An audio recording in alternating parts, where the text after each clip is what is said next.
Parranda boquvchilar duch keladigan muammolardan biri, ya'ni parrandalarga tushadigan parazitlar, ya'ni ikki xil turga bo'linadi. Assalomu alaykum YouTube kuzatuvchilari, parranda ishqibozlari, kanalimiz a'zolari va kanalimiz mehmonlari. Bugungi videomizda ko'p sonli muxlislarimiz talablariga binoan parrandamizga kana, bit, shunga o'xshagan parazitlar tushyapti.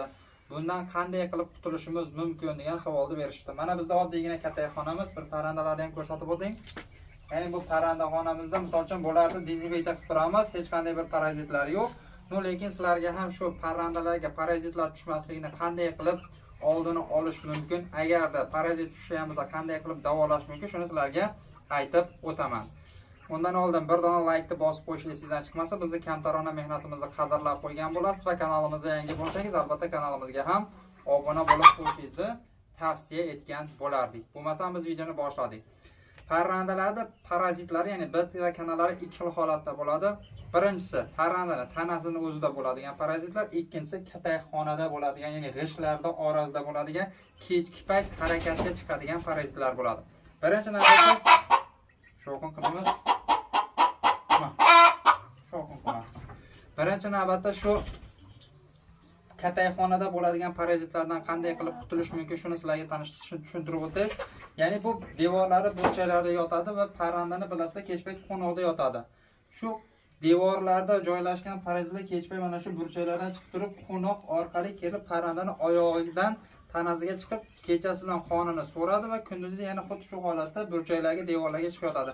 Endi buni oldini olish uchun bizga bir dona mana ya'ni solidok degan bir haligi temirlarga, pachenliklarga ishlatiladigan masla bor, ya'ni solidok, shundan foydalanishimiz mumkin. Ya'ni shuni olib turib, mana shu burchaklarga agarda yaxshilab surtib qo'yadigan bo'lsangiz, buni tovuqqa hech qanday zarari yo'q. Shu devordan chiqib keladigan parazitlar, to'g'ri, video olaylik.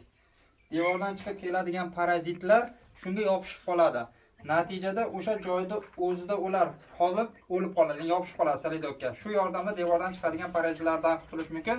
Yoki masalan katagingizda antidot parrandalarni bo'shatib turib, ohak yordamida dezinfeksiya qilishingiz mumkin. Tepalarni ham, pastlarni ham va devorlarni ham. Video olishga qo'ymaydi yaramas. Ikkinchi yo'l esa parrandani o'ziga tushgan bitlardan qanday qilib qutulish mumkin esa paxta yog'idan foydalanamiz.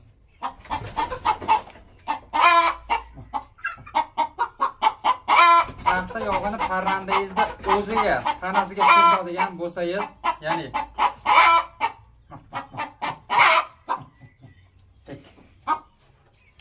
parrandangizda tanasiga tushgan bitlarni yo'qotish uchun paxta yog'iga paxtani botirib turib, oyoqlarini orasiga, qanotlarini orasiga surtadigan bo'lsangiz, bir kecha kunduzi o'sha mutlaq o'sha bitlardan xalos etgan bo'lasiz. Ikki xil holatda bo'ladi. Ular qora bitta joyga yig'ilib qolgan bitlar bo'ladi va ikkinchisi oq mayda-mayda tanada harakatlanib yuradigan bitlar bo'ladi. Ikkalasiga ham 100% natija beradi. Hech qanday bir ximik vositalarsiz uy sharoitida paxta yog'idan foydalanib turib, bu bitlardan qutulishingiz mumkin. Videodagi kamchiliklar uchun, o'zaro to'palanglar uchun uzr so'raymiz.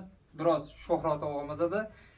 O'shaga bizni kanalimizni kamtarona mehnatini qadrlagan holda like va obuna bo'lib qo'yishingizni tavsiya etgan bo'lardik. Keyingi chiqaradigan videomiz qaysi parranda turi haqida bo'lishini xohlaysiz, qaysi kasalliklarga yechim chiqarishimizni xohlaysiz, albatta kommentariyaga yozib qoldiring. Sizlar bilan Daromad TV'ning admini Firdavs bo'ldi. Keyingi videolarda ko'rishguncha xayr, sog' va omon bo'ling.